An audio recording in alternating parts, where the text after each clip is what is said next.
Bonjour Pauline. Merci beaucoup de participer à El Sofa.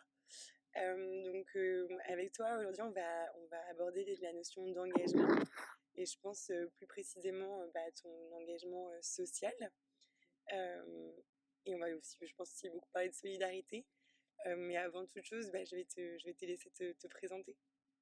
Ça marche. Bonjour Anne, merci beaucoup de m'inviter du coup pour cette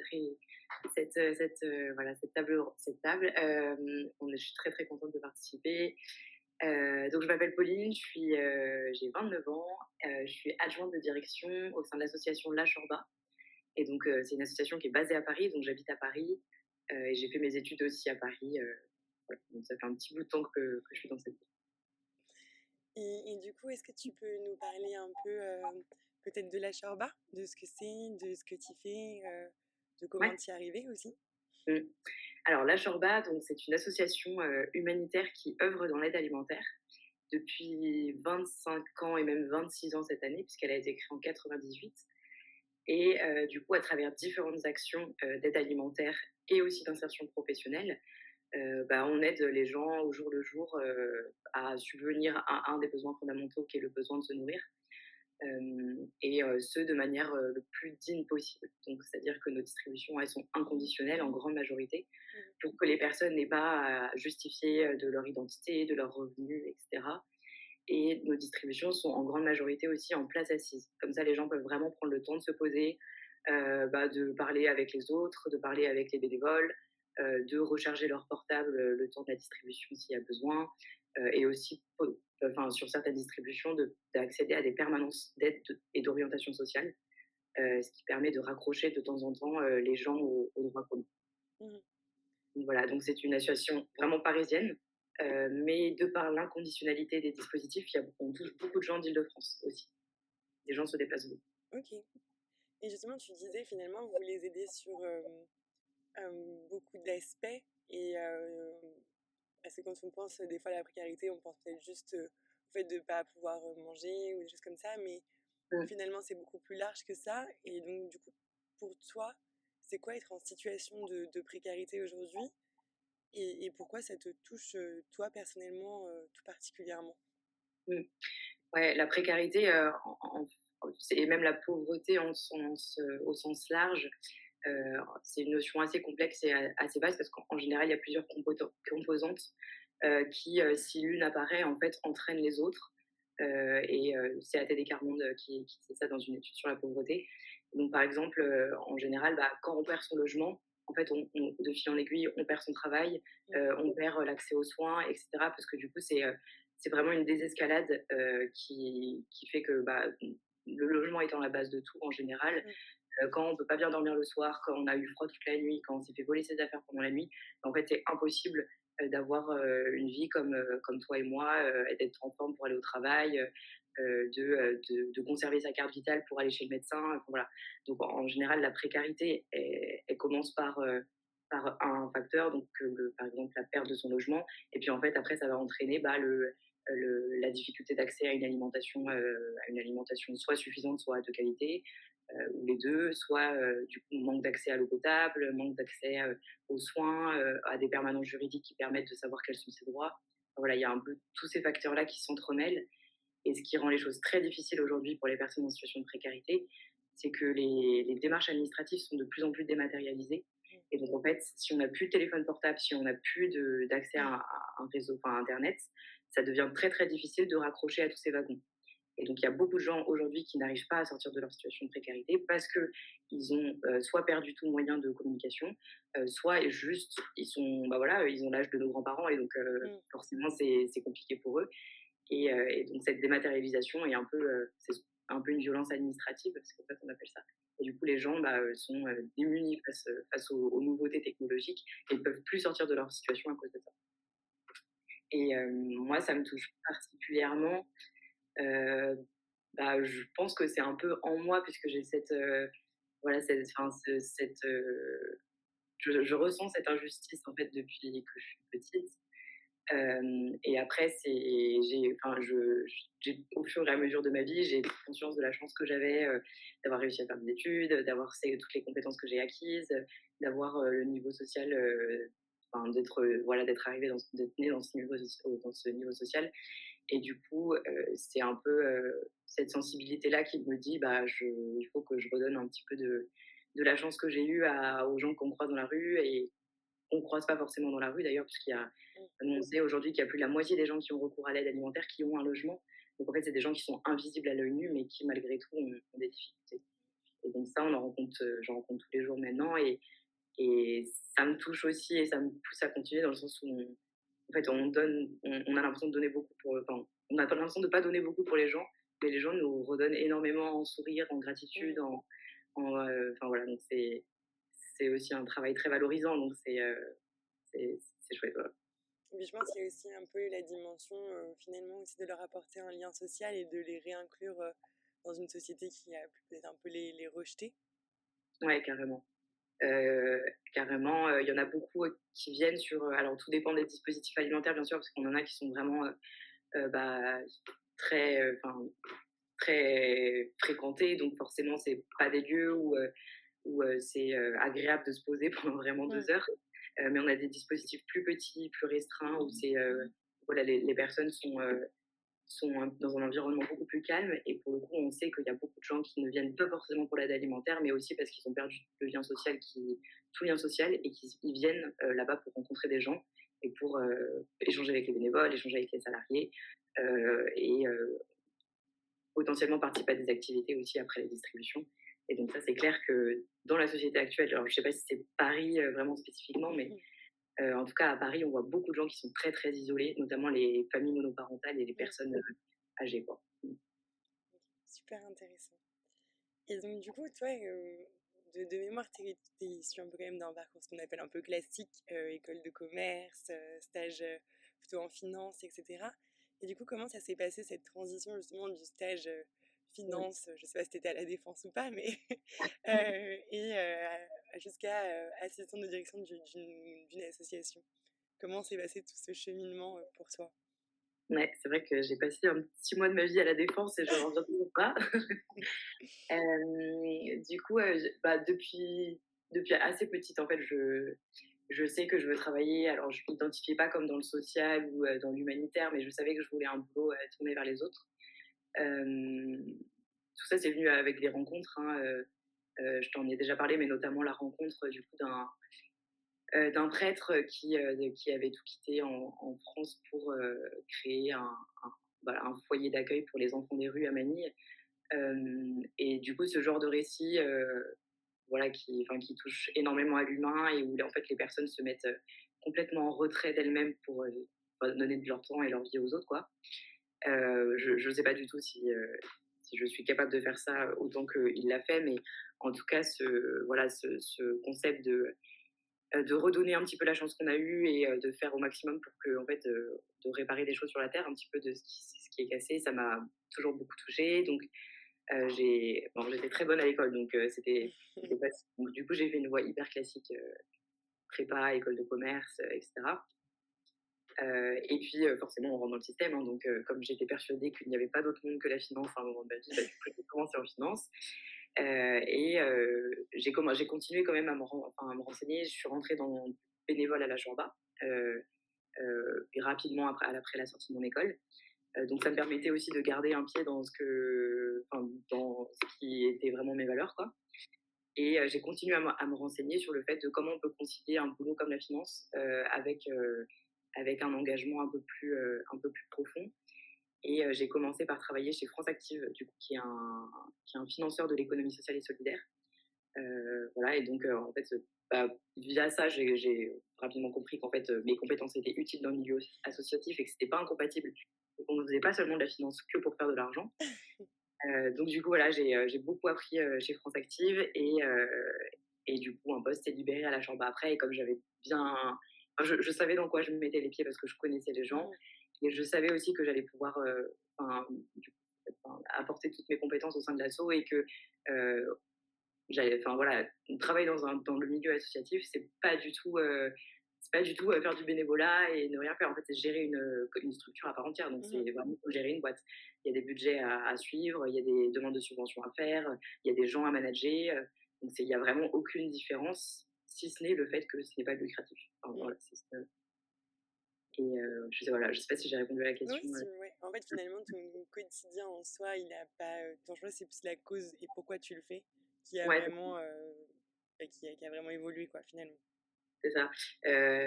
Bah, c'est très personnel, mais du coup, moi, j'ai du mal à travailler si je crois pas en la cause qui est Ouais. derrière ou enfin, ça pourrait être aussi un produit, mais voilà, j'ai besoin de savoir pourquoi je travaille et pour le coup, ça me dérange pas du tout de passer des heures sur Excel si je sais que c'est pour la chambre à quoi. Donc finalement, si on devait faire un peu le bilan, de cette déviation entre guillemets du parcours est un peu plus classique vers plutôt, disons, c'est pas du tout alternatif, mais ce que je veux dire par là, c'est plutôt, Mmh. aller vers, justement des associations et cetera, plutôt que, voilà, la grande tour et le cabinet d'audit et cetera. Donc aujourd'hui, c'est pour toi, c'est plutôt, un bilan, très positif? Est-ce que, ça t'a quand même demandé des sacrifices? Est-ce qu'il y a eu, je sais pas, peut-être, aussi un switch un peu mental, enfin, je sais pas. Mmh. Aujourd'hui, si tu devais faire un peu le bilan de toute cette évolution, Globalement, enfin, c'est sûr, le bilan a posteriori, c'est positif à plus de 100, enfin, il y a aucun doute. Surtout que en fait, le fait de travailler, dans une structure à taille humaine, et d'être à un poste de direction à mon âge, en fait, fait que j'ai touché à plein de tâches, mmh, que j'aurais jamais fait autrement. Donc typiquement faire du recrutement, faire des RH, je pense pas que si j'étais restée dans une voie classique, j'en aurais fait à 28, 29 ans, quoi. Donc ouais. c'est hyper chouette. Gérer des salariés en insertion aussi, clairement, enfin, du coup, avec les études que j'ai fait, c'était pas du tout tracé d'avance. Mmh. Euh, Après, oui, ça m'a demandé des sacrifices. Il faut pas se leurrer. Le salaire en associatif, bah, il est plafonné par les subventions qu'on obtient, donc Mmh. j'ai pas du tout eu la même progression salariale que les gens qui ont fait les mêmes études que moi, mais c'est un choix et franchement, c'est pas du tout un regret parce que c'est pas du tout ce qui compte pour moi. Euh, donc ça, alors pour moi, c'est pas du tout réfractaire, mais je pense que pour certains, ça peut l'être. Ouais. Mais pour moi, le sens au travail est primordial. Et après, bah, ça a été surtout dur en fait au moment où je me suis dit bon vas-y, je lâche le truc parce que en fait, quand on est en école de commerce, donc j'ai fait le SCP où globalement c'est conseil ou finance. Quand on nous a, enfin voilà, on m'a mis ça dans la tête pendant 3 ans et donc se détacher de cette idée et se dire bah en fait, j'ai pas, c'est pas grave. Enfin en fait, j'ai pas fait ces études pour rien de toute manière. C'est juste que je vais pas faire ce qu'ils m'ont dit de faire et je vais utiliser mes compétences pas. Mmh. Et ça m'a demandé quand même un petit peu de temps et voilà, bah, forcément un peu de renoncement par rapport à mes amis qui prenaient des chemins pour le coup socialement un peu plus valorisés malheureusement. Mais c'est, enfin, tant mieux pour eux et voilà. Mais du coup, c'est sûr que quand moi je dis ah oui, moi je travaille dans une asso, ça faisait un peu moins stylé entre nous, quoi. Mais c'est très étonnant, mais du coup, au fur et à mesure du temps, en fait, les gens comprennent, les gens sont à la limite plutôt admiratifs Mmh. de ce choix-là. Et enfin, de toute manière, personnellement, j'ai aucun regret et vraiment aucun C'est le regret. plus important de toute façon. Ouais, clairement. OK. Bah, super intéressant, heu, de voir un peu, effectivement parce que c'est vrai que bon, en école de commerce, on est un peu formaté et je trouve que c'est marrant un peu, finalement toute l'évolution de ton parcours et cetera. Enfin, c'est Ouais, et je chouette. pense que du coup, les écoles s'en rendent de plus en plus compte parce que nous, par exemple, à la Chorba, cette année, on a de plus en plus d'étudiants qui font des missions solidaires. OK. Donc, c'est demandé par les écoles et je trouve ça super. Parce que malheureusement, bah, il y avait les assos quand on était en école, mais à part ça, c'est vrai qu'on est vraiment dans un schéma très très classique et un peu Mmh. caricatural du monde de l'entreprise. Et on n'a pas la maturité à l'époque, je pense, ou en tout cas, moi, je ne l'avais pas forcément, pour se dire, il y a des choses qui existent ailleurs. Si je fais pas ça, c'est pas une fin en soi. Ouais. Bah voilà, et puis si je gagne moins que ce qu'ils m'ont promis, c'est pas grave non plus. Enfin, on s'adapte de toute manière à son niveau salarial. Donc, de toute Mmh. manière, oui. Mais je trouve ça bien que les écoles se prennent conscience que c'est aussi de leur devoir d'ouvrir les étudiants et les étudiantes à autre chose que finance, conseil, Ouais, c'est RH. je pense qu'il y a eu aussi une demande, enfin, tu vois, des étudiants, Ouais, enfin, qui, bah, ont voulu s'engager dans la société dans laquelle ils vivent aussi. ouais, carrément. Mm. Et du coup, bah, on comprend bien quand même que tu as été vachement, drivée, j'utilise des mots de financier, pour, enfin, par ton engagement et cetera. Et est-ce que ça t'est déjà arrivé de douter? Est-ce que parfois, tu t'es dit, ah, est-ce que je prends la bonne décision? Est-ce que, enfin, pourquoi je fais ça? Ou finalement, en fait, c'était presque tellement fort que ça t'a juste guidé et... Bah, j'ai eu des doutes. Du coup, le moment de faire ces choix-là, de passer, en fait, j'avais un peu l'impression que si je passais dans le monde associatif, c'était irréversible et que jamais aucune entreprise du secteur privé voudrait de me voudrais de toi. en fait, je me rends compte, beh, parce que je sous-estimais aussi le travail que c'est de bosser dans une asso. En fait, j'avais pas conscience que je me rendais pas compte à quel point c'était vraiment une gestion d'entreprise, classique, quoi. Mhm. Et donc maintenant, j'ai plus du tout ce doute-là, mais c'est vrai que j'avais un peu peur d'une perte de connaissances et de compétences en rentrant dans le secteur associatif. Et franchement, mais c'est tellement un cliché, c'est tellement faux, heu, que du coup, bah, ces doutes-là, ils existent plus et au contraire, je pense que j'ai beaucoup plus vite appris, et j'ai gagné beaucoup plus en maturité professionnelle en étant dans ce secteur où en fait, on est sans cesse proactif parce que du coup, comme tu dis, on est drivé par la cause. Donc en fait, je me laisse limite pas du enfin, en fait, je me laisse pas de moment de répit, parce que j'ai envie que la cause avance, parce que j'ai envie que les gens soient nourris, parce que j'ai envie que les repas s'améliorent, parce que voilà. Donc au final, je pense que le fait d'être un peu dans une asso militante et de devenir militant aussi soi-même sur la cause pour laquelle on travaille, ça fait avancer beaucoup plus vite que si Mhm. en fait le seul objectif c'est la rentabilité de l'entreprise pour laquelle on travaille. Mais après, c'est très personnel comme vision. Oui, oui, bien sûr. Ouais. Oui, justement, pour revenir un peu là-dessus, sur le sens que tu as au travail, bon, bah, dans le milieu associatif et les associations, notamment aussi dans tout ce qui est social, c'est quand même bah, très... enfin, ça fait vachement appel à l'empathie, ce qu'on pourrait considérer un peu de ce qui fait de nous notre humanité aussi, Mm. enfin, la considération de l'autre, etc. Et toi, du coup, en étant en plein un peu dans ces sujets-là, qu'est-ce que tu penses aujourd'hui de la place justement de l'empathie dans notre société? Dans une société qui est quand même de plus en plus individualiste, quand même d'une certaine Ouais. manière. Ouais. Aujourd'hui, et quand même avec des niveaux d'inégalité qui s'accroissent énormément. Mm. Euh, Aujourd'hui, on en est où un peu de ça et de ce qui fait que bah, finalement on est quand même humain. Ouais, vaste question. En tout cas, moi, personnellement, l'empathie, je trouve que c'est une des plus belles qualités qu'on peut avoir. Et je pense qu'on l'a tous, mais que ça se travaille, ça se travaille. Et en fait, je remarque, euh, bon, enfin, clairement, si tout le monde était empathique, bon, il y aurait peut-être des gens trop sensibles, mais si on était tous empathiques, je pense que le monde irait mieux. Enfin, si on laissait tous exprimer notre empathie, je pense qu'il y a beaucoup de problèmes qui se résoudraient sur cette terre. Euh, et après, en fait, enfin, l'empathie, du coup, je le vois avec, au niveau des salariés, au niveau des bénévoles, surtout des bénévoles qui aident aux distributions alimentaires. C'est là que je vois vraiment s'exprimer les empathies de chacun. Et en fait, j'observe quelque chose qui freine l'empathie en, enfin de manière générale, c'est souvent la peur de l'autre. Mm. Donc en fait, parce qu'on peut recevoir, bah, je pense qu'on est tous comme ça, hein, on croise une personne en situation de rue, voilà, assise par terre, en fait, on va ressentir de l'empathie pour elle, mais on va quand même avoir peur d'aller vers elle parce qu'on ne connaît pas cette situation.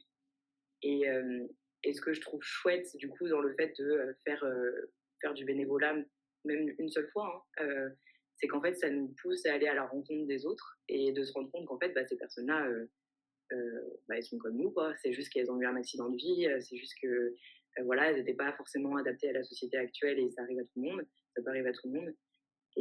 Et du coup, le fait de briser cette peur de l'autre et de la différence, ça permet d'exprimer l'empathie et je trouve ça chouette. Et on peut être individualiste. Pour moi, l'individualisme et le manque d'empathie, c'est pas forcément lié. Mhm. Parce qu'on peut être très individualiste, etc., mais malgré tout ressentir de la peine pour les autres. Et par contre, l'empathie, elle sert à rien si on a peur d'aller vers les autres. Et donc voilà, c'est pour ça que enfin, moi j'ai poussé beaucoup de mes potes à venir faire du bénévolat à la Chamba. Ce qui est cool à la Chamba, c'est qu'on peut faire genre juste une action et ne jamais revenir, ou alors revenir tous les lundis, ou revenir deux fois par semaine, etc. C'est vraiment du bénévolat à la carte. Et il y a beaucoup de gens qui sont venus, enfin, qui sont venus une fois, notamment dans le cadre de journées RSE d'entreprise, et des gens de 50 ans quoi, qui me disaient j'ai jamais fait de bénévolat et qui étaient un peu angoissés. qui disait: Mmh. «Ah, j'ai un peu peur de comment ça se passe. Moi, je préfère être, bien derrière, le pain, comme ça, je parle pas trop fort». Et en fait, au final, ils sortent de la distribution en mode: «Mais waouh, ça m'a ouvert les yeux, en fait, enfin maintenant, je vais m'arrêter pour parler aux gens dans la rue, j'ai rencontré des gens trop cool», enfin voilà, donc voilà, je pense qu'on a tout à gagner d'être empathique et de laisser exprimer cette empathie, parce que ça rend heureux aussi. Ça va encore, ouais. Mmh. Oui, je suis assez d'accord. Hem, bon, alors je vais continuer sur les questions un petit peu philosophiques et je vais te poser la question un peu signature, de notre Ouais. format. Du coup, est-ce que tu penses que, dans la vie, notre vie a un sens? Et si oui, lequel?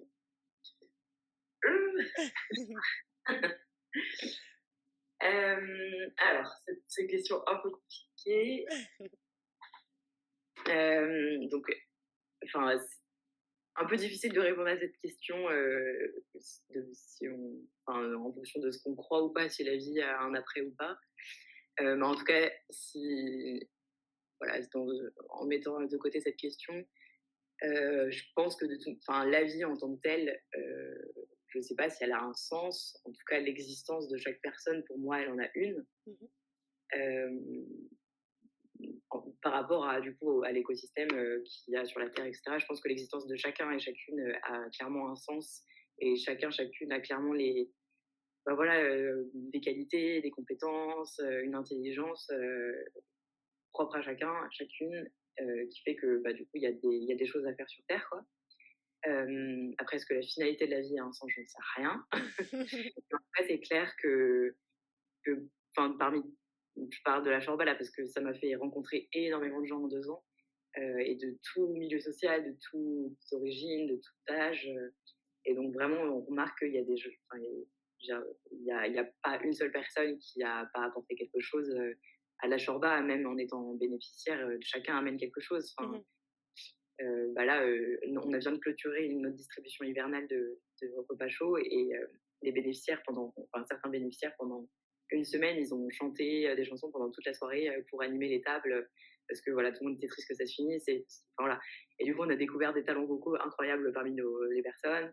Voilà. Donc, je pense que la vie de chacun a clairement un sens et il faut juste avoir le courage de laisser exprimer ses compétences. Mais après, est-ce que la vie a un sens en tant que telle? Bah, on saura quand on sera mort. Hein. Et si ça en a pas, bah, c'est pas grave. Hein. Ce sera pas très grave. Moi, j'espère que Faut toujours vivre en se disant qu'on vit qu'une fois, comme ça on fait plein de trucs et c'est cool. ouais, je suis assez d'accord.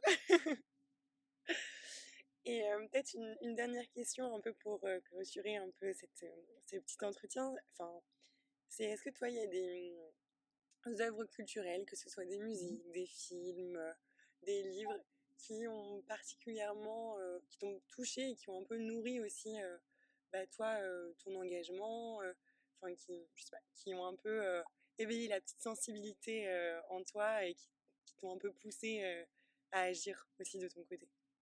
Ouais.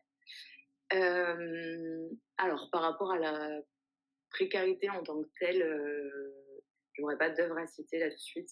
En fait, moi, ce qui m'intéresse beaucoup depuis plusieurs années, c'est la thématique de la migration et voilà, et la situation des personnes en exil. Donc j'ai lu pas mal de bouquins là-dessus parce que c'est très compliqué aujourd'hui, je pense, surtout avec toute l'actualité qu'il y a autour, Mmh. de trouver des informations fiables et qui ne soient pas biaisées par des opinions politiques ou des opinions morales, etc. Donc voilà. Euh, Parce que nous, on rencontre beaucoup de personnes exilées du coup sur nos distributions et c'est vraiment une cause qui me touche énormément. Euh, et du coup, là, j'ai un livre à citer en ce moment, un livre que je suis en train de lire qui s'appelle Les humbles ne craignent pas l'eau, d'un journaliste qui s'appelle Mathieu Akins, je crois que ça se prononce comme ça. OK. Et donc, en gros, c'est un journaliste français qui, qui est parti en Afghanistan pendant plusieurs années pour faire des études terrain, des reportages terrain. Il a rencontré un Afghan du coup, qui veut fuir son pays et demander l'asile en Europe ou aux États-Unis. Il ne sait pas trop où il va arriver. Et du coup, ce journaliste-là, pour comprendre tout le périple qu'ils font avant d'arriver dans les pays occidentaux, a fait le chemin avec. OK. Et donc c'est pas du tout romancé, c'est vraiment juste, un récit Journalistique. journalistique. Mmh. Et du coup, je pense qu'on devrait tous le lire parce que du coup, ça fait réaliser à quel point, les gens, ils n'arrivent pas genre, juste parce que la France, c'est stylé, quoi. Ils arrivent parce qu'ils fuient pour beaucoup des situations catastrophiques, et donc notamment en tant que femme, ça me touche beaucoup parce que, voilà, je me dis qu'en tant que femme, on a beaucoup de chance en France, même si c'est pas parfait, il y a quand même des pays où c'est ardos. Mmh. Donc voilà, ce livre-là, il est assez bouleversant parce que du coup, on a la vision d'un occidental, quoi, qui fait ce trajet-là et qui se dit: «Ah ouais, en fait, c'est chaud, quoi». Mmh. Et nous, après, on les accueille comme ça quand ils arrivent en France. Ouais, c'est chaud, quoi. Mmh. OK. Bah, écoute, voilà, on a notre prochain achat à Mmh. la librairie. Ouais, c'est un gros pavé, mais c'est cool. Bah, écoute, merci beaucoup Pauline, de nous avoir un peu parlé de ton parcours, de tes réflexions aussi sur, ce qui se passe autour de nous et Mmh. on te souhaite énormément, énormément de réussite, avec la Shorba et plein de belles aventures, encore, au sein de l'asso et Merci autres, mais bon. beaucoup. Merci trop, trop bien.